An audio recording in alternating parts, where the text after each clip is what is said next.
Sou Emílio, do jornalista. Eu sou Sidónia, que trabalho no Canaré. Simão Zindivani, do Monstro e Resistência. Bom, eu não sou de nenhum veículo, eu sou do Núcleo de Tecnologia do FST, eu sou o Bruno Stern. Pedro Zambada, Diário Centro do Mundo e Folha Democrata. Sou o Anderson Moraes, do Jornal Empoderado. Sou Pedro Borges, da Alma Preta. Rodolfo Luciano, do Tamé. E aí aqui na mesa a gente tem a Camila De Caso, que está representando a coordenação da campanha, junto com o Rui Falcão e o Guilherme. Guilherme, quer falar um pouquinho? Claro. Deixa eu ligar aqui. Está funcionando? Não, funcionando. Boa tarde, gente. Primeiro, agradecer a presença de vocês aqui nessa coletiva que a gente chamou com a imprensa progressista para falar dessa reta final. Falta pouco mais de uma semana para o primeiro turno da eleição aqui em São Paulo e a gente sabe o que está em jogo. Em primeiro lugar, logicamente, o futuro da cidade de São Paulo.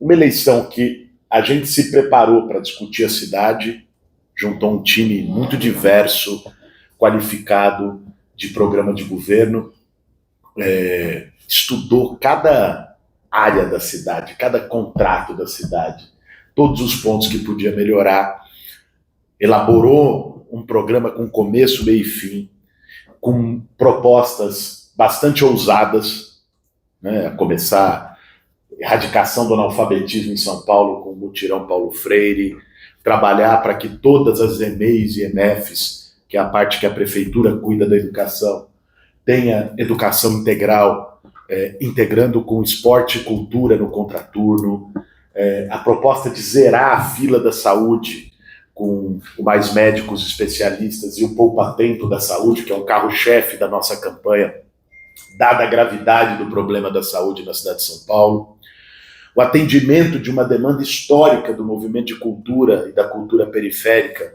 da gente destinar até o 4º ano de governo 3% do orçamento da cidade para a cultura, para o investimento em cultura, para o fomento à cultura. A proposta de fazer um programa inovador nas periferias da cidade, que é o Periferia Viva, com urbanização de favela, regularização fundiária, moradia e integrado com melhoria habitacional, que esse é um tema que a gente, desde que eu atuava no Movimento Sem Teto, sempre lidou muito, porque o déficit habitacional não é só a falta de moradia, as pessoas que vivem em situação de rua. O déficit habitacional também é as pessoas que têm a sua casa na favela, mas precária, porque foi por autoconstrução, e aqui nós estamos falando de milhões de pessoas na cidade de São Paulo, que a casa não tem reboco, que por isso o conforto térmico, ainda mais nesses períodos de temperatura extrema, é terrível, que por não ter reboco tem umidade, gera problema respiratório, bronquite, principalmente na criançada. Então, o nosso programa Periferia Viva envolve um pacote de melhoria habitacional, né? Inclusive por mutirão nas comunidades, a prefeitura dá condições de rebocar, pintar as casas, melhorar as casas das favelas. Nossa proposta em relação à população em situação de rua, discutida com o Padre Júlio, com todas as entidades que trabalham com população em situação de rua, nossa proposta para o centro, que passa por transformar imóvel abandonado em situação ilegal, sem função social e moradia popular também no centro da cidade. Ou seja, um conjunto de propostas que expressa a ousadia e um projeto de mudança para a cidade de São Paulo. Sem falar no enfrentamento a interesses em contratos escusos da prefeitura, como o que eu já afirmei, inclusive em debate entre os candidatos, da gente revogar a privatização dos cemitérios na cidade de São Paulo, que criou uma indústria da morte, da gente rever cada contrato das empresas de ônibus, por toda a sacanagem que tem tido, além da infiltração do crime organizado, nessa gestão do Ricardo Nunes. Ou seja, a gente se preparou para apresentar um projeto para a cidade de São Paulo. Agora, todo mundo viu e acompanhou o que viraram os debates, o clima que virou essa eleição, particularmente com a postura e a entrada do Pablo Marçal, mas não só, né? Também com o Ricardo Nunes se bolsonarizando mais ao longo da campanha, para disputar essa extrema-direita e o bolsonarismo com o próprio Pablo Marçal. O cara, semana passada já virou contra a vacina, antes já tinha dito que o 8 de janeiro não foi tentativa de golpe, que o Bolsonaro fez tudo certo na pandemia, que errou na quarentena, né, que o Bruno Covas, quer dizer, traindo inclusive a memória do Bruno, que era nosso adversário político, quem eu enfrentei na última eleição, né, mas que ao menos não era negacionista e bolsonarista. Então, a eleição foi para um nível rebaixado de debate em que os ânimos acirrados e também a polarização política ganhou uma centralidade maior do que a gente poderia imaginar. Isso trouxe para a eleição de São Paulo um componente que já estava presente, mas que ganhou uma dimensão incrível, que é o componente do impacto nacional dessa eleição. A verdade é a seguinte, o que acontecer aqui em São Paulo não é que vai ajudar a definir 2026, vai ajudar a definir 2025. Porque se acontece a tragédia de qualquer uma dessas versões do bolsonarismo ganhar aqui, isso enfraquece o governo do presidente Lula. Isso vai fazer o centrão na Câmara dos Deputados, né, botar o sarrafo lá em cima, porque a eleição de São Paulo virou eleição nacional, sempre foi uma eleição muito nacionalizada, mas nesses termos ela se tornou uma prévia nacional, com impacto nacional muito forte. Isso coloca na gente um grau de responsabilidade para o que vai acontecer daqui a uma semana muito grande. Entender o que está em jogo, atuar com muita força, com muita firmeza nessa reta final, defendendo as nossas ideias, ao mesmo tempo dialogando amplamente com a sociedade, porque vocês sabem, todo o aparato de fake news e de mentira que já operou em eleições anteriores, não é novidade para a gente, só muda o conteúdo, o método é o mesmo. Na eleição passada diziam que o Lula ia fechar a igreja, fazer banheiro unissex, fazer kit gay. Agora é que a gente iria invadir casa, que a gente iria que usa droga, ou seja, muda o conteúdo, mas é o mesmo método. Isso impacta. Queiramos ou não, isso impacta, isso gera receio, dúvida, medo numa parte da população, inclusive das periferias da cidade. Então, ao mesmo tempo que a gente tem o desafio de, com muita firmeza nas nossas propostas e na disputa política que está colocada nessa eleição, a gente também precisa ter o espírito aberto para dialogar com o conjunto do povo da cidade, para não deixar que o medo vença. Então, é assim que a gente está enxergando essa campanha e o que vai estar em jogo na reta final. Nós construímos uma aliança, né? O Rui está aqui como membro da coordenação da campanha, ex-presidente do PT, dirigente do PT, deputado federal. Nós construímos uma aliança que envolveu 8 partidos políticos. É a maior frente progressista da história das eleições de São Paulo. Nós conseguimos, nesse processo, também dar força e visibilidade para a candidatura e para as ideias que a nossa campanha representa. Agora, nessa reta final, vai ser um negócio embolado até o fim. E a gente vai precisar de todo mundo, de toda a militância, de todo o campo progressista unificado, para que a gente consiga chegar no segundo turno com força e com condições de ganhar a eleição. Pesquisa, sabe, pesquisa é uma referência, né? Longe de nós sermos os negacionistas de pesquisa, muito menos de urna.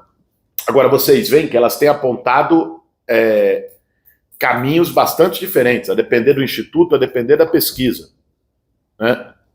Você pega o Datafolha, que saiu ontem, aponta a gente empatado com o Nunes, tecnicamente, e um certo crescimento do Marçal, né? E esse mesmo Datafolha diz que o Nunes ganharia do segundo turno da gente, que a gente ganharia do Marçal.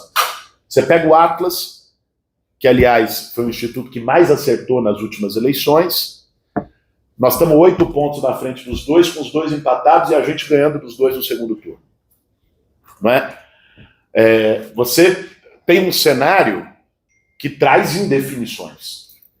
Então, isso torna ainda mais necessário um nível de engajamento nessa reta final que seja decisivo, independente de quem a gente for enfrentar no segundo turno. Mas garantir a nossa vaga e bem. Né? Chegando bem no segundo turno, porque ali vão ser 3 semanas. E digo a vocês, pelo nível que a gente tem visto, tanto do Pablo Marçal, sobretudo porque ele representa esse bolsonarismo mais violento, mas também do Ricardo Nunes, que tenta se vender como bonzinho, tenta se vender como civilizado, mas faz eco a todas as mentiras, as fake news, usa a máquina de maneira descarada e fez uma aliança de projeto com o bolsonarismo, que qualquer um que a gente enfrente no segundo turno será uma guerra. Será uma guerra de 3 semanas. E a coesão do campo progressista, a coesão da militância progressista, a atuação nessa reta final vai ser muito importante. Então, queria deixar esse apelo e essa colocação inicial. Não sei se Rui e Camila querem fazer um complemento, seja do programa, o Rui também, geral da campanha. Estou aqui para dar apoio moral. Apoio moral, com o apoio moral do Rui Falcão e da Camila, eu encerro essa fala inicial para poder responder as perguntas de vocês. Obrigado, gente. Mais uma vez, obrigado por terem atendido ao nosso convite, ao chamado de fazer essa coletiva. Vamos abrir para pergunta? DCM, André Silva. André pediu primeiro, depois do DCM. Professor do Vale. E o Guilherme Cararé. Posso? Ó, Guilherme. André, só se me permite, eu acho que vou pegar. O Galhardo, você me ajuda? Pega um pãozinho de queijo no negócio. Eu tô com uma fome do caramba, não comi nada hoje. Podia passar. A gente Vai. também. Pegar um Aquela coisa, só esperou o primeiro falar para. Tá todo mundo olhando. O bote de bolo, cara. Fora aquela pergunta da cafezinha. Ele andou o clima da entrevista. Isso. A alegria voltou. Olha mesmo. Podemos? Bom, é provável, é impossível conservar o segundo turno um patamar de aproximadamente 30% dos votos válidos. Se isso ocorrer, é muito mais do que você teve há 4 anos no primeiro turno, é mais do que o Haddad teve quando perdeu, quando ganhou, inclusive. É um patamar muito bom, apesar da angústia da disputa. E, no entanto, nos recortes da pesquisa, aquelas áreas que a gente imaginava mais inserção, mais adesão à periferia, é onde parece que o Ricardo Nunes tem conseguido manter uma sobrevida que talvez seja o que o leve ao segundo turno. Eu queria uma avaliação sua. Faltou alguma coisa? Existe uma blindagem? Está difícil comunicar? Eu acho que a campanha nunca teve tanto debate sabatina, por exemplo. O Marçal desequilibra o foco da campanha, mas da nossa parte, faltou alguma coisa para a gente mergulhar mais na periferia, transmitir o recado? Muito bom, André. Pessoal, saiu, acho que foi esses dias, não sei se foi Estadão, UOL, quem publicou o compilado das agendas dos candidatos na campanha. Nós fizemos mais agenda da periferia que 3 ou 4 candidatos somados.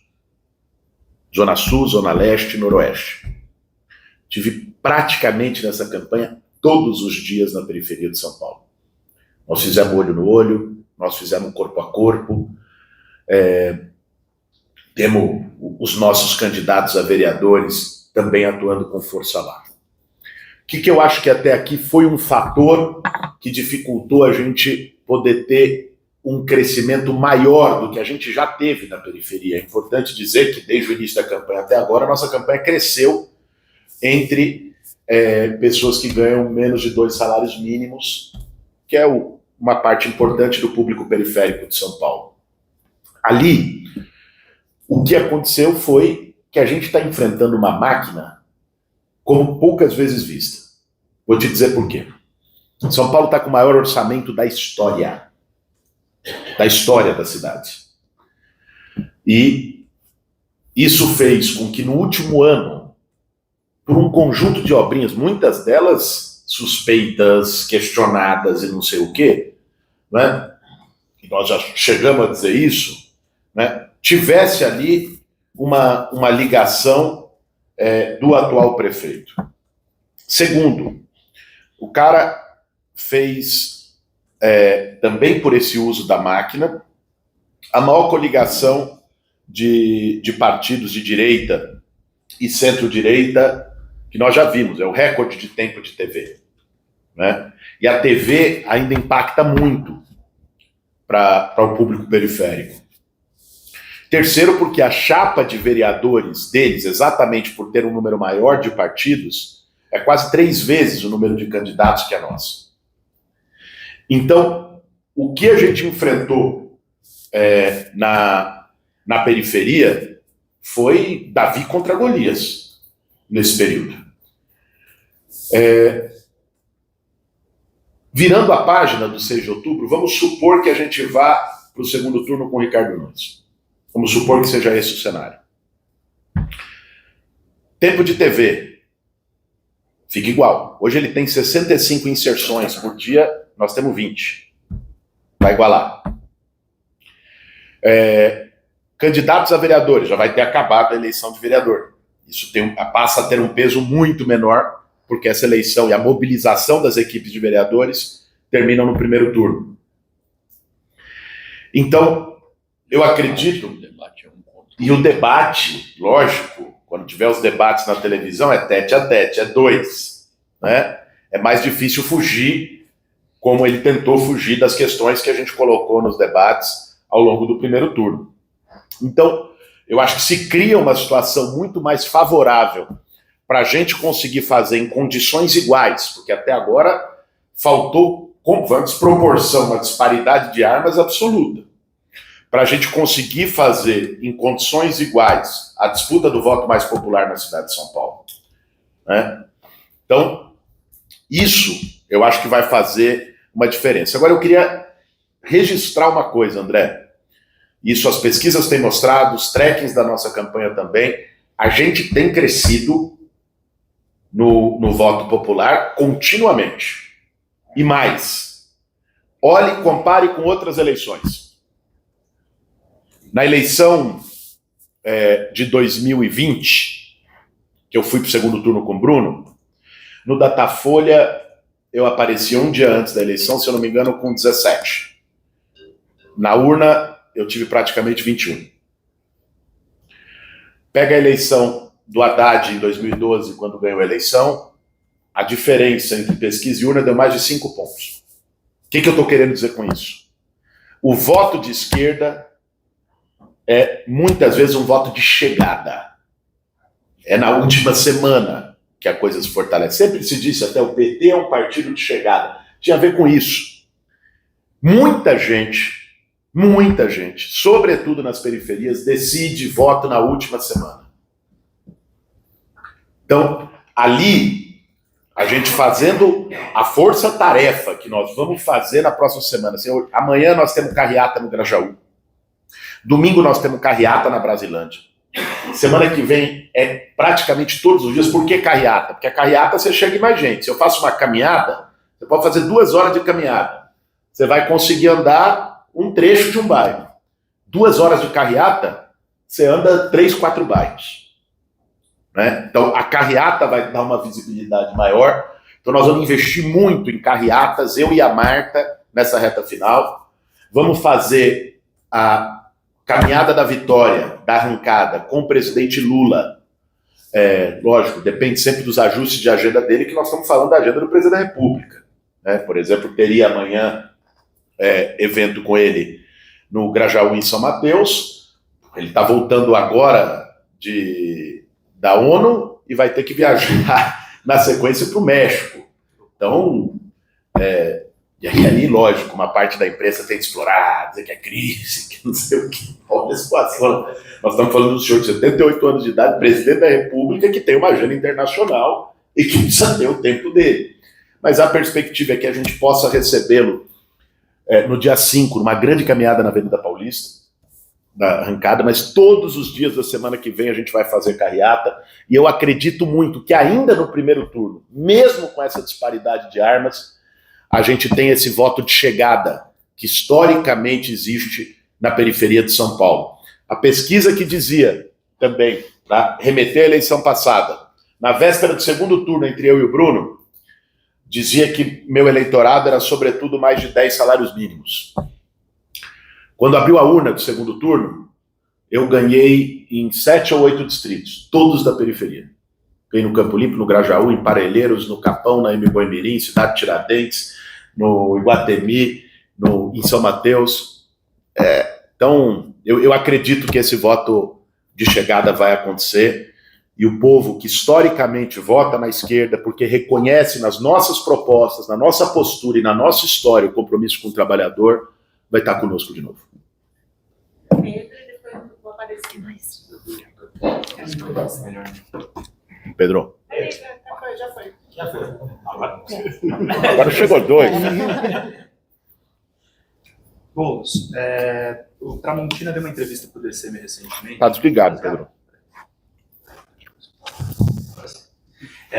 Boulos, recentemente o Tramontina deu uma entrevista para o DCM, contando alguns bastidores do debate do Flow, e acho que uma coisa que não tinha saído na imprensa ainda. Aconteceu o episódio da cadeirada do Datena, aconteceu esse episódio agora de soco entre assessores, do assessor do Marçal, na verdade, do Nunes, e a gente está vendo uma escalada. E a informação que o Tramontina traz para a gente é que tinha um PM da rota do Datena armado no Flow News. Eu quero perguntar duas coisas. Se você soube disso quando você estava lá, e se você não teve uma escalada desses ânimos acirrados no debate. Obrigado, Pedro. Eu não soube desse fato, dessa informação. Agora, é lógico que a gente olhar o que aconteceu nos debates anteriores, acho que foi inédito isso. Eu não conheço, alguns de vocês têm mais experiência. Eu lembrei do pai do Collor que matou um cara por engano, mas foi antes da ditadura isso. Então, assim, eu não conheço um caso de uma campanha eleitoral em que nos debates tenha tido, vamos dizer assim, ali a passagem ao ato, a agressão física. Uma coisa é agressão verbal, bate-boca, isso sempre existiu em campanhas eleitorais. Agora, que tenha passado para agressão física, eu desconheço. Então, lógico que essa é uma preocupação. É uma preocupação da nossa campanha e também da preparação para o próprio debate. Amanhã tem debate na Record. Eu já estou muito assim, escolado em lidar com a baixaria dessa turma, depois de quase ter perdido a linha num dos primeiros debates, um nível de provocação, de ataque, de assinte, de agressão, descolado no sentido de manter a tranquilidade, manter o pulso, e quem quer ir para a lama, que vá para a lama sozinho. Né? Não contem comigo para rolar na lama junto.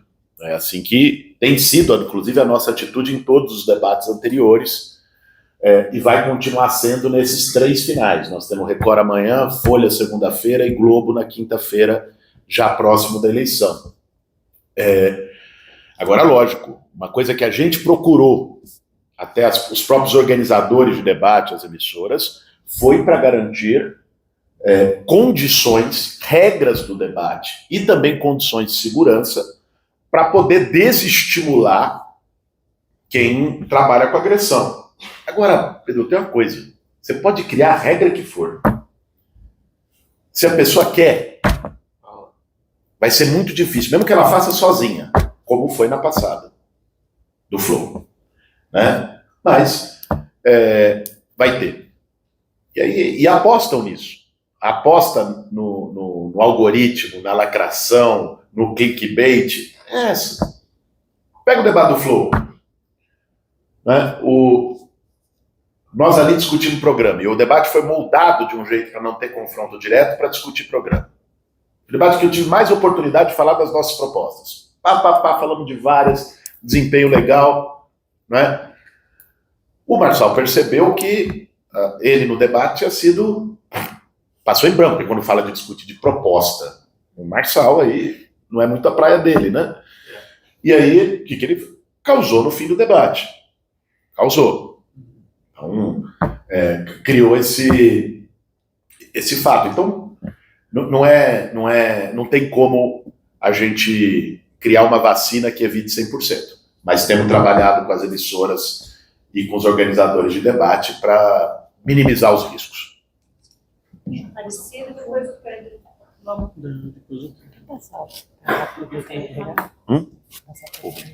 Eu sei. Tá ligado? Não, Sidório. Alô? Oi. Alô? Tá?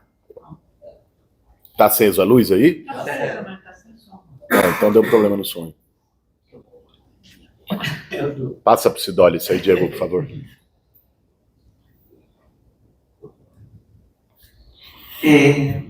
Boa tarde a todos e todas. Sou Sidório do Barão Tararé. Lá no Centro de Mídia Alternativa do Barão Tararé, a gente, na verdade, é um centro de organização de todos os sites, né? Hoje a gente falava de blog e tal, hoje nós somos todos, a gente faz esse campo. A gente tem lá, são todos parceiros nossos, DCM, 247, Rio Mundo, todo mundo participando. E a grande dificuldade que nós temos na empresa alternativa, porque jornalismo custa caro, fazer jornalismo com seriedade, mesmo que seja aqui em São Paulo, se eu mandar alguém para a periferia, enfim, tem um custo. A gente tem muitas dificuldades financeiras. Eu gostaria de saber se existe, Bolos, se vocês chegaram a pensar, uma maneira, por exemplo, recentemente o Pedro, né, falou que 2/3 ele vai definir agora a imprensa alternativa, vai ter essa possibilidade de distribuir. Se existe algum projeto da parte de vocês, está no programa, não nem todo, se existe alguma possibilidade de estar ajudando a gente. A gente teve muita ajuda na época do Haddad, a gente teve parcerias, ajudou a patrocinar, enfim, ajudou a patrocinar eventos, e a gente sempre precisa de verba. Está na Constituição, e se existe alguma possibilidade de ter alguma coisa para a imprensa alternativa. Sidoli, nosso compromisso com a democratização da comunicação, não só em São Paulo, mas no Brasil, vem de longe, e o reconhecimento e o respeito em relação à imprensa do campo progressista. Não é? Aliás, a maneira como a extrema-direita atua para fortalecer os seus meios de comunicação é assombrosa no Brasil. Mesmo que venham muitas vezes com um discurso supostamente republicano para atacar formas de democratização das comunicações em governos progressistas. Então, nosso governo aqui em São Paulo, logicamente, vai considerar isso, tanto com os jornais de bairro, com que eu me reuni, é importante. Jornal de um bairro, cara, se for ver, ou a rádio comunitária do bairro, é o único espaço que vai pegar um problema que mexe com a vida de centenas de milhares de pessoas. Pensa, você conhece alguma cidade de 500 mil habitantes que não tem um jornal? Eu não conheço. Mas o Grajaú tem 500 mil habitantes e tem lá só os jornais de bairro. O que acontecer no dia a dia do Grajaú não vai aparecer no SPTV, não vai aparecer nos grandes meios que cobrem a cidade. E por isso é uma coisa democrática você fortalecer os jornais e as rádios comunitárias dos bairros para poder fazer com que aqueles problemas cheguem nas pessoas que vivem os problemas e as notícias sobre eles, desde um ponto de vista até informativo. Um acidente na Belmira Marim. Pô, isso aí, o cara vai poder desviar o caminho se ele souber ou não. Então, esses meios de comunicação têm que chegar. E do meu ponto de vista, o mesmo vale para imprensa progressista, né? Para que tenha também, possa chegar mais longe, chegue em mais gente, né? Isso é importante, da mesma forma que contou com apoio nos governos do presidente Lula, nas gestões do campo progressista aqui em São Paulo, contará conosco. Boa tarde, Boulos. Boa tarde a todas e todos. Candidato, acho que como a gente está também num espaço progressista, né, como as mídias independentes, eu estou à vontade para fazer essa pergunta para o senhor a partir da leitura do seu plano de governo. O senhor tem 2 projetos, um deles o senhor fala sobre o desejo de dobrar a GCM.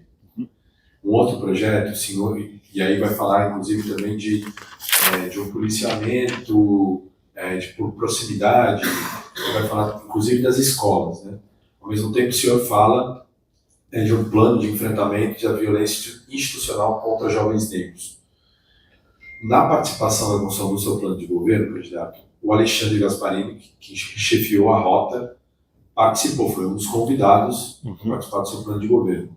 Eu queria perguntar para o senhor como você pretende conciliar um aumento da GCM com o enfrentamento dessa violência contra a juventude negra. A gente sabe muitas vezes, pelo menos hoje como está colocado, o aparato de Estado, às vezes ele é utilizado para a repressão desse grupo da população. Eu queria saber como é que o senhor tem olhado para que esse acrescimento não signifique o aumento da violência contra a juventude negra. Obrigado, Pedro, pela sua questão. Primeiro, acho que você me dá a oportunidade de fazer um esclarecimento, porque quando as coisas saem, muitas vezes acho que essa do Gasparini saiu no Metrópolis e tal, nesses portais, sai sempre pela metade ou de uma maneira distorcida. O Gasparini foi uma das pessoas de um grupo que a gente montou de segurança pública, coordenado pelo Benedito Mariano, que foi ouvidor das polícias, secretário de segurança na Marta e no Haddad, e que tinha pessoas do movimento negro, tinha pessoas de vários campos da segurança pública. Sabe como eu conheci o Gasparini? Conheci ele quando ele comandava o policiamento do centro de São Paulo, e eu estava no MTST. E a gente se encontrou muitas vezes em manifestações na Avenida Paulista. E foi um cara que sempre tratou com muito respeito as manifestações que a gente fazia, nunca botou polícia para agredir, para desrespeitar o direito à manifestação. Depois perdi o contato com ele. Quem me reapresentou ele agora e convidou foi o Benedito Mariano, porque o Gasparini já tinha trabalhado na campanha do Haddad há 2 anos para o governo do Estado, como voluntário para debater segurança pública.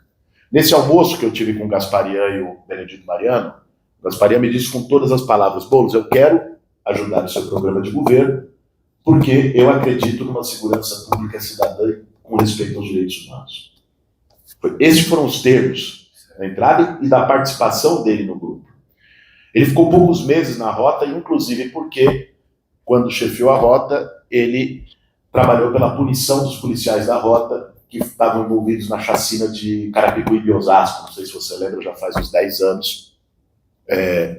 Então, até onde eu sei, obviamente não conheço toda a trajetória, mas a trajetória dele, o que eu pude ter contato direto quando ele comandava o centro, essa própria história de cobrar a punição, e pelo que o Benedito Mariano também passou, é uma pessoa que não partilha da visão de segurança de que o morador da periferia tem que ser tratado diferente dos jardins, como disse o vice do Ricardo Nunes. Quando a gente foi elaborar um projeto de segurança pública que envolveu policiamento de proximidade, segurança escolar e dobrar o efetivo da GCM, isso partiu de uma preocupação com um aumento brutal da insegurança na cidade, sobretudo por roubo e furto de celulares. E que não é um problema, Pedro, só do centro, você sabe disso. Estava no Capão outro dia, uma senhora chegou para mim, falou: Boulos, eu sou diarista, estava indo trabalhar esses dias no ponto de ônibus, 5 e pouco da manhã, passou um cara de moto, roubou meu celular, eu estava pagando a 2ª parcela nas Casas Bahia. O que você tem para dizer para mim? Se a gente não tiver algo para dizer para essa senhora diarista do Capão Redondo, do que nós podemos fazer na parte de segurança, nós estamos lascados. Né? Então, o projeto que a gente fez é para responder a uma sensação de insegurança geral na cidade, que em nenhum momento coaduna com uma ideia de abordagens racistas, de abordagens que discriminem a periferia do centro, pelo contrário. Tanto é que também está no nosso programa de governo a garantia de câmera corporal em todos os guardas civis metropolitanos, nos atuais e no que nós vamos contratar. Também está a gente ampliar a academia da Guarda Civil Metropolitana e na sua formação, modificando inclusive a formação e reforçando o respeito aos direitos humanos, inclusive com formação antirracista, né? Na abordagem da Guarda. O policiamento de proximidade, ele tem o papel de fazer com que, está muito ligado à ideia de policiamento comunitário, com que destacamentos da Guarda atuem ligados a territórios, né? Que as pessoas estabeleçam uma relação de confiança com aqueles guardas, o guarda do quarteirão, né? O guarda do bairro, né? Que durante o período de entrada e saída dos alunos da escola, eles vão estar lá na porta das escolas, não é dentro das escolas, mas é na porta, e durante o período de aula vão fazer este policiamento de proximidade no entorno das escolas. Como a escola é o equipamento público com maior capilaridade, você usar as escolas como referência, você consegue garantir uma sensação de segurança e esse policiamento de proximidade numa região muito ampla da cidade, particularmente nas periferias. Então, isso é a construção que nós fizemos, inclusive para diferenciar de maneira clara. Ontem eu dei entrevista no SPTV e disse isso com todas as letras, né? Nós não vamos aceitar um modelo de segurança racista. Quando me perguntaram, você sentaria com o DENIT para conversar? Eu falei, bom, primeiro quem tem que sentar com o secretário é o secretário, mas eu sentaria com o governador. Agora, tem uma visão diferente da visão de segurança pública que o governo do estado tem. Porque, para mim, o morador da periferia tem que ser tratado com o mesmo respeito que o morador dos jardins. E nós vamos não só achar isso, nós vamos fazer isso. E tentando construir com a Guarda Civil Metropolitana de São Paulo um método de policiamento cidadão, de respeito aos direitos humanos, que, quem sabe, possa ser um exemplo para a esquerda sair da defensiva no debate de segurança pública. Se a gente mostrar na prática que dá para fazer de outro jeito, qual que é a resposta, lamentavelmente, por que a extrema-direita se apropriou do debate de segurança? Porque dão uma resposta fácil, que é o discurso deles, bandido bom é bandido morto, tal, arma para todo mundo.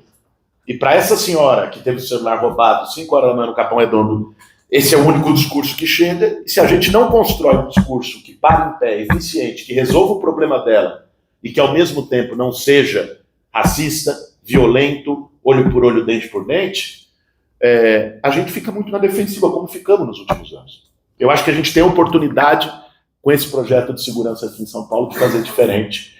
E é nessa lógica que a gente tem construído. Obrigado. Obrigado, Pedro. Posso dar uma... Vai lá, claro. Teve sobre segurança, teve pouca divulgação no coluna da Mônica Bergamo e um artigo ontem da Cida Bento. Teve um debate muito interessante de pessoas de vários partidos na PUC debatendo segurança pública para fazer propostas no segundo turno para os candidatos, quem gostaria de assumir aquelas propostas. Foi coordenado pelo Petreluzzi, que foi secretário de Segurança, tinha presença do Mari, Zé Carlos Dias, Cida Bento, Bruno Paes Manso, o Benedito Mariano, várias pessoas, 2 mesas, uma manhã inteira na PUC. Esse tema ganhou relevância ao lado da saúde, a principal preocupação da população de São Paulo. Então seria interessante vocês, se quiserem, ter acesso a um dos participantes ou falar com o próprio Petreluzzi para ver qual é o conjunto de propostas. Veio inclusive o Mário Sarrumpo, participou de uma das mesas representando o ministro. Então, só para complementar aqui. Anderson. O futuro prefeito. Guilherme, eu vou passar aqui, porque como o Jornal Empoderado está na ponta, Então eu vou trazer o que acontece no nosso dia a dia em dois. Teríamos várias questões, algumas já foram contempladas, mas eu queria falar sobre um pensamento se existe essa possibilidade, e uma outra é uma pergunta sobre um caso que acontece na cidade. Existe a possibilidade, vocês pensaram em um centro de referência em alguns locais da cidade que possam acolher os trabalhadores de aplicativo de alguma forma, né? Seja, já teve acho que uma ideia dessa, acho que em Curitiba, se eu não me engano. E outra, nós recebemos muitas denúncias dos ambulantes e artistas de ruas que estão sofrendo demais com a atual gestão. Nunca foi fácil, mas dessa vez eles estão sofrendo. Teve até um caso de uma cantora, uma artista negra, que teve todo o seu material apreendido sem uma explicação convincente, e depois ela conseguiu, mas foi um constrangimento muito grande, foi após a nossa matéria. Eu queria pôr esses dois pontos aqui. Obrigado. Obrigado, Anderson, pelas questões. Primeiro ponto, cara, a gente botou uma proposta muito legal no programa de governo, que são os Centros de Apoio a Trabalhadores de Aplicativo. Qual é a ideia? Nós temos 32 regiões administrativas em São Paulo, que são as subprefeituras. Nós vamos fazer 32 centros de trabalhadores de aplicativo, que são para quê? O objetivo deles: ser espaço de descanso, espaço de alimentação, espaço para carregar celular, espaço para ter um apoio jurídico gratuito. Então, nesses centros, que hoje, cara, eu tive várias conversas com motoristas de Uber e motoqueiros. O principal problema é que todos eles falaram, cara, 12 horas em cima de uma moto, não tem lugar para parar para comer, depende da solidariedade de um comerciante, se precisar ir ao banheiro, não tem lugar para carregar o celular. As pessoas ficam largadas, à própria sorte. Então, eu vou fazer esses 32 centros. Eu disse isso, não me lembro onde foi numa entrevista no Roda, não me lembro onde foi. Desses centros, aí falaram, poxa, mas isso não é um tema da cidade, isso é um tema das empresas que deveriam fazer. Eu falei, não, isso é um tema da cidade. Você ter 500 mil trabalhadores informais que não tem lugar para fazer xixi, que não tem lugar para descansar, isso é um problema da cidade em todos os níveis. Primeiro porque nós estamos falando de trabalhadores e cidadãos paulistanos. Segundo porque isso aumenta acidente de trânsito. Se o cara não tem um lugar para dar uma descansada, tá ali 12 horas direto, e com boa parte dos acidentes com moto são acidentes mais sérios, mais graves e tal, né, isso se torna um problema público para o SUS e tudo mais. Agora, tem uma responsabilidade das empresas, que nós vamos chamá-las também. Elas não podem se isentar em relação a isso. Então, nós vamos fazer esses centros sim ou sim. Agora, nós vamos chamá-las em janeiro do ano que vem na prefeitura, iFood, Uber, Rappi, Uber Eats, 99, todas elas falam, ó, nós queremos que vocês entrem nisso aqui, ajudando a custear. Tem várias formas possíveis. A prefeitura pode construir, viabilizar e eles bancarem o custeio, a operação, sob fiscalização da prefeitura. Existem várias formas, mas isso vamos ganhar primeiro, depois a gente vai tirar do papel. A outra parte dos ambulantes, Anderson, eu disse aqui no começo que eu estava agora no Brás. Fui abordado por dezenas de ambulantes. E, cara, olha que coisa. Se cria uma ideia de que o comerciante e o ambulante são inimigos mortais. Não é verdade. Olha, eu fui recebido lá pelo presidente da Alobras, Associação dos Lojistas do Brás, a principal representação dos comerciantes do Brás, junto com a representante da Associação dos Ambulantes. Os dois me entregaram juntos uma bandeira do Brás, do bairro hoje na agenda. E os dois, eu ouvi do cara da Alobras, dizendo, Boulos, não dá para a polícia tirar a turma aqui todo dia na pancada e não sei o quê. Porque isso também atrapalha o movimento do lojista, se tem confusão toda hora.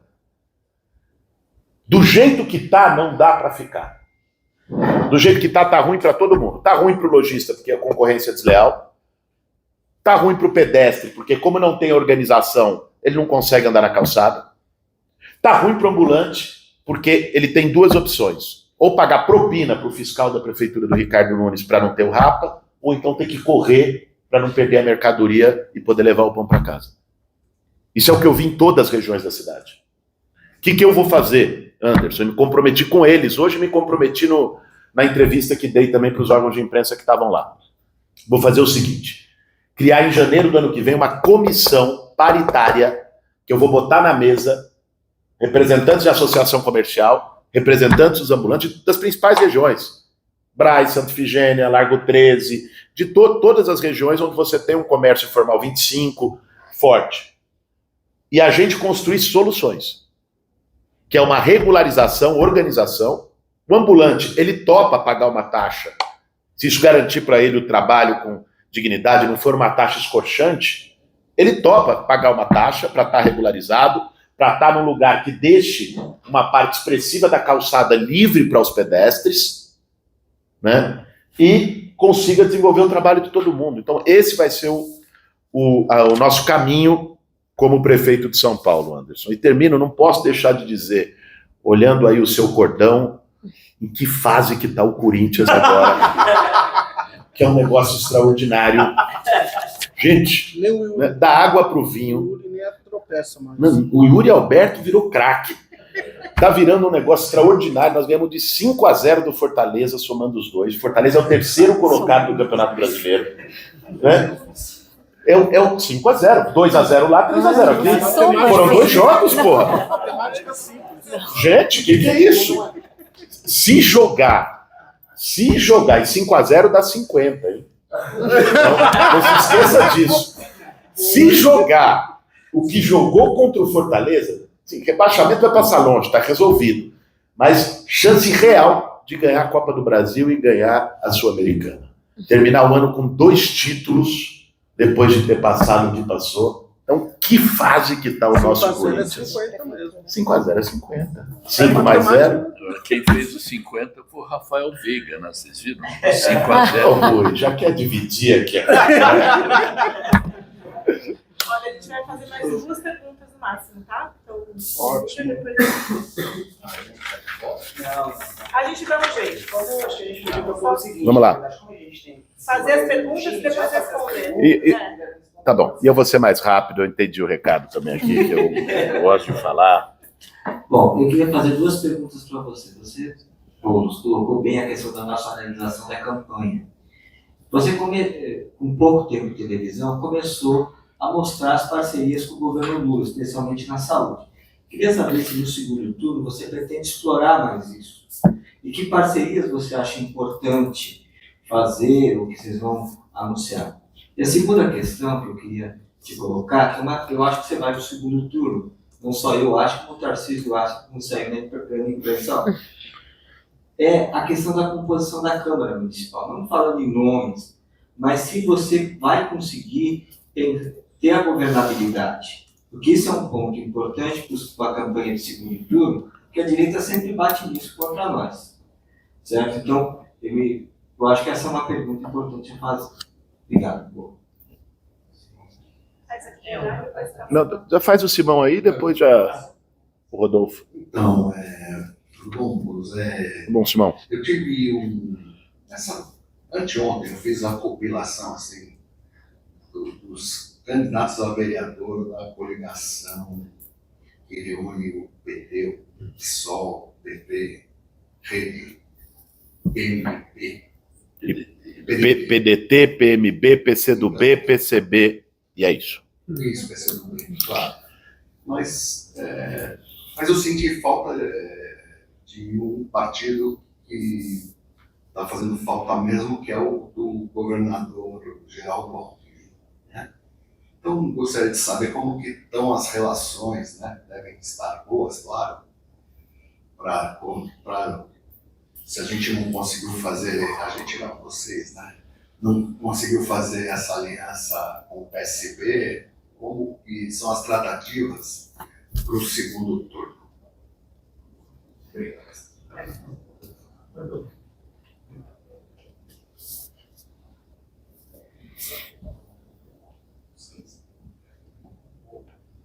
Tudo bem, irmão. Este ano ocorreu uma maior número de mortes no trânsito em São Paulo nos últimos anos. Pedestres, ciclistas, motociclistas. Propostas do seu governo sobre isso, é uma questão.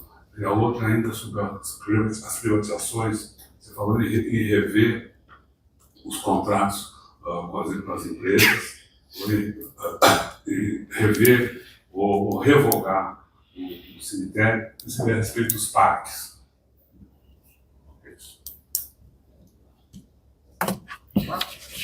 Vai ter mais uma, não? É isso? Vamos lá. Revista Fórum, boa tarde a todos.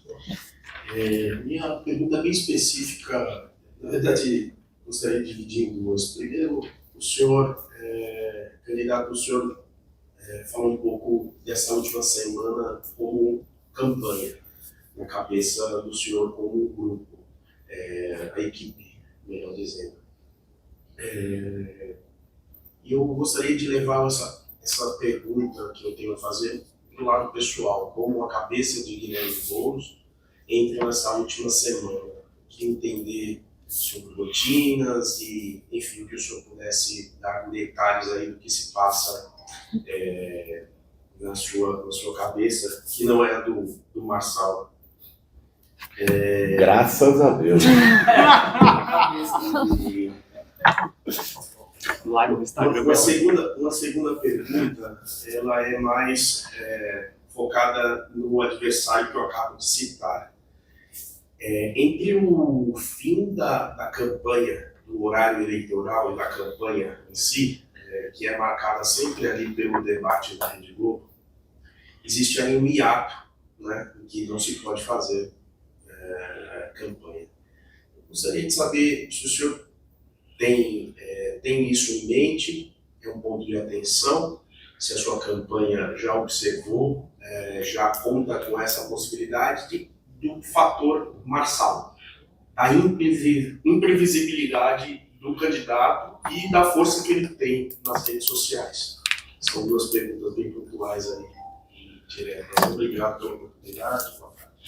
Obrigado. Vamos lá, gente, vou tentar ser sintético para responder as perguntas. Primeiro, do Emir, nós vamos reforçar ainda mais as parcerias com o presidente Lula. Isso é muito importante. O Lula já gravou vídeo que nós botamos na televisão, assumindo o compromisso de nos ajudar com o poupa-tempo da saúde, trazendo os médicos especialistas com custeio federal, no modelo do convênio já existente com mais médicos. Presidente Lula já anunciou esse ano, junto conosco, 2 institutos federais, um em Cidade Tiradentes, outro no Jardim Ângela, já anunciou recursos para obras do metrô aqui em São Paulo, via BNDES, sobretudo, tanto a expansão da linha 5 até o Jardim Ângela, como a expansão da linha verde do metrô. Presidente já disponibilizou recursos para o Hospital de Oncologia da Unifesp, ali perto do Hospital São Paulo. Eu até perguntei isso para o Ricardo Nunes num debate, porque só não saiu o hospital porque ele está travando a liberação do terreno. Sabe qual foi a resposta dos caras? A prefeitura precisa ter uma contrapartida. Gente, espera um pouquinho. Vem o governo federal e diz: eu vou construir na sua cidade, onde a fila do câncer é gigante, um hospital de 17 andares, em que o recurso é meu, em que o custeio dos médicos é meu, você só precisa dar um terreno que está sendo usado como estacionamento. E quer contrapartida? Tenha santa paciência, a contrapartida é para a cidade de São Paulo, o Hospital do Câncer Federal. É lógico que o tema ali não era contrapartida, era politicagem. Que ele não queria que o governo federal inaugurasse o Hospital do Câncer, porque na cabeça dele, isso favorece o Boulos, o Lula apoia o Boulos. Olha o nível. Enquanto as pessoas estão morrendo na fila do câncer, nível de mesquinharia, de desumanidade. Nós vamos reforçar esses temas da parceria com o governo federal. E sobre a questão dos vereadores, eu tenho trabalhado nessa reta final ainda mais, vou insistir muito, aproveito aqui a nossa coletiva para fazer isso, para fazer um apelo para que todo mundo que for apertar 50 na urna no dia 6 de outubro votem nos vereadores e vereadoras da nossa coligação. Nos vereadores e vereadoras do PT, do PSOL, da Rede, do PCdoB, do PV, do PDT, do PCB e do PNB. Então, que estejam conosco nessa, porque é isso que vai ajudar a gente a ter um campo. Difícil ter maioria na Câmara, nunca se teve, mas quanto mais perto a gente chega da maioria, mais fácil fica para você fazer composições sem ter que fazer concessões que são caras para o nosso campo. Por isso nós temos uma semana, ainda dá tempo para tentar eleger. A minha meta, vou dizer para vocês, é chegar, acho que o máximo foi 23 ou 24 vereadores que o Campo Progressista tem. Hoje nós temos 17. Eu quero chegar a esses 23, 24. A maioria é 28. Ou seja, você fica perto de uma composição de maioria. Segundo a questão do Simão. Simão, não foi possível no processo das convenções e tudo mais construir uma unidade com o PSB. É natural, é compreensível, eu tenho respeito pela candidatura da Tabata, disse isso ao longo de toda a campanha, sigo tendo. Vocês não me viram em nenhum momento fazendo qualquer tipo de ataque em relação à Tabata e à campanha dela. Muitas vezes ouvi coisas que não merecia ouvir, mas acho verdadeiramente que a Tabata qualifica o debate eleitoral. E quem tem visto os debates vê isso. Quem tem disposição de discutir proposta, de falar sobre a cidade? Ricardo Nunes tem? Ele quer, quanto mais fumaça para ele, melhor, porque o governo dele é uma porcaria. Marçal não se fale. Marina Helena tem. Quem de algum modo discute proposta naquele debate sou eu, a Tabata e o Datena. E o Datena. Se vocês olharem, podem concordar ou não com as propostas dele, mas o Datena, se você pergunta para ele, todas as perguntas que eu fiz para o Datena no debate, Datena, qual que é a sua proposta para a população de rua? Ele não vai te responder falando de ideologia de gênero, de comunismo, ele vai te responder falando de proposta para a população de rua. Você pode concordar ou não. Mas, ou seja, quem tem tido essa disposição de discutir são eles. Eu acho que qualifica o debate. Para mim seria desrespeitoso falar de segundo turno antes do primeiro turno. Porque pode parecer que você não está valorizando ou subestimando uma candidatura. Por isso eu não tenho feito isso, não farei, mas tenho esse respeito pela candidatura da Tabata. Rodolfo, a questão das mortes no trânsito que aumentaram na cidade de São Paulo, eu acho que o que nós estamos pensando nisso. Primeiro, é um programa efetivo de educação no trânsito, em parceria com as escolas municipais. Isso nós vamos fazer em relação ao trânsito, isso nós vamos fazer em relação ao meio ambiente, isso nós vamos fazer em relação ao combate ao racismo, implementando a Lei 10.639. O que é isso? É levar para a escola determinadas discussões, por exemplo, no meio ambiente. Isso eu ouvi de vários especialistas em educação ambiental. Qual é o meio mais eficiente de fazer educação ambiental para reciclagem doméstica? Para as pessoas na sua casa fazerem a separação do orgânico, do reciclável e do rejeito. Não é você sair com um panfletinho ou só botar uma propaganda na TV. É isso vir do filho. Se você faz reciclagem e compostagem em todas as escolas e a criançada aprende ele vai levar isso para o pai e para a mãe e vai cobrar quando vê jogando tudo no mesmo saco. Educação no trânsito também. Né? Você levar e colocar esse debate desde o princípio, já no sistema educacional, isso é muito importante. E, lógico, fortalecer outros modais. Nós vamos fortalecer, por exemplo, o modal cicloviário com bicicletários em todos os terminais e estações de metrô da cidade de São Paulo. Sei que esse é um tema teu também e que atua na área. Nós vamos também fortalecer os corredores de ônibus na cidade de São Paulo. Pode parecer que isso não tem a ver com segurança no trânsito, mas tem. Você tem um trânsito mais organizado, fortalecimento do transporte público, incide. E uma política que eu já disse publicamente, que eu não tenho problema, se os nossos adversários acertaram em algo, da gente reconhecer. Eu acho que a política da faixa exclusiva de motocicletas, da faixa azul, é uma política adequada e que tem que ser continuada, né? O que eu lamento é que os nossos adversários, nesse caso o Ricardo Nunes, tenham acertado tão pouco, né? E a cidade sofre com isso. Bom, eu estou vivendo um problema que eu vivo frequentemente, quando eu anoto, que é não entender minha letra. Privatização dos parques. É verdade, gente. É verdade. Você sabe que eu anoto em vários... quando tem coletiva, ou estou num debate, tem pergunta, eu anoto, em algum momento, eu peço até que vocês vejam. Não, a gente passa por Não, isso. não, eu vou chegar lá. Não, tá bom, já falaram que o tempo esgotou, então não vou pedir que vocês... O que eu queria que vocês vejam para vocês vão entender privatização de parque nisso aqui, mas tudo bem. Sobre a privatização dos parques. Cara, você só pode revogar uma concessão se os termos de concessão não são cumpridos. Você não pode revogar uma concessão contratualizada só por não concordar com ela e ter mudado a gestão. Porque eu poderia querer, mas o Tribunal de Justiça revoga 5 minutos depois. Por que eu me comprometi a revogar a concessão dos cemitérios? Porque os termos de concessão não estão sendo cumpridos pelas empresas e a população está sendo penalizada. Então, por que eu falei que eu vou botar pente fino nos contratos de ônibus? Porque o termo de concessão de garantir, inclusive o contrato de remuneração das empresas por viagens realizadas e não por passageiros, não está sendo cumprido. Porque eles criaram uma fase de transição que é absurda. Então, é aí que eu posso mexer. Sobre a questão, primeiro a do Marçal, depois digo como está a minha cabeça nesse momento final. Marcelo, eu acho que, sabe, a reta final, o que a gente viu, na verdade, gente, pega os últimos anos. Pega as últimas eleições desde a ascensão da extrema-direita no Brasil em 2018. Comparem pesquisa com urna. Façam isso. O que vocês vão ver via de regra? Quem cresce na reta final? A esquerda e a extrema-direita. O Bolsonaro teve mais voto na urna do que a pesquisa na eleição passada.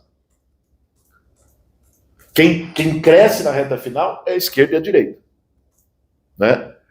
Por isso, lógico que a gente tem uma preocupação do que é esse fenômeno violento de extrema-direita, mas eu estou muito tranquilo em relação a o que a gente fez até aqui e o que a gente precisa fazer nessa reta final de mobilização e de engajamento da militância.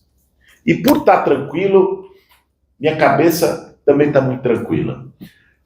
Lógico que um momento como esse e o tamanho da responsabilidade que está no meu ombro de representar não só a esquerda, não só o campo do presidente Lula, mas representar um campo democrático contra 2 bolsonaristas na cidade de São Paulo, 12 milhões de habitantes, cidade que eu nasci, que eu cresci, que eu vivo, que eu crio minhas filhas.